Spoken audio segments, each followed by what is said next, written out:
যেই lava পিটটা cross করতে পারবে জিতে যাবে। এবার শুরু করো, তোমাদের হাতে 60 সেকেন্ড সময় আছে। ঠিক আছে, এই তো হয়ে মিড গেছে। বেবি কিন্তু নিতে ভুলো না। জিততে গেলে এখান থেকে তিনটেকেই ওদিকে নিয়ে যেতে হবে।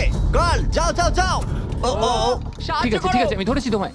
এবার আমাদের কোথায় যেতে হবে? এখানে ক্লাইম করতে হবে। সময় চলে যাচ্ছে, তাড়াতাড়ি করো। ও মাই গড, এটা তো অনেক উঁচু। এসো জিমি, আহ! আমরা প্রায় এসে গেছি। আমি সেকেন্ড বেবিটাও পেয়ে গেছি। আমি এবার লাফ মারছি। হয়ে গেছে। গার্ল ধরো। এবার তুমি গ্রিলে চলে যাও ছোট্ট মিট বেবি। আমি পারবো। আরে না! না তারিক। ওর পরিবারের কি হবে? যাই হোক, চ্যান্ডলার এখনো রয়েছে। চলো। চ্যান্ডলার তুমি কি জানো যদি কেউ 31 অক্টোবরের আগে কিং অফ মিড কেনে তাহলে সে মিস্টার বিস্ট বান্ডেল পাবে? আর 15 সেকেন্ড বাকি। আর একটা মিট বেবি নিয়ে আসতে হবে। তুমি পারবে জিমি। সাহায্য করো, আর সাহায্য 10 করো। সেকেন্ড বাকি। তুমি পেরেছো। আমাদের মিড বেবি লাগবে। নাও এবার। জিমি এসো। কেন? ঠিক আছে চ্যান্ডলার তুমি নাও, আমি যেতে পারবো না। ধরো ধরো ধরেছি আমি, এই পেয়ে তো, গেছি। আমরা পেরেছি, আমি আমরা এটা মিড কি করে বেবিকে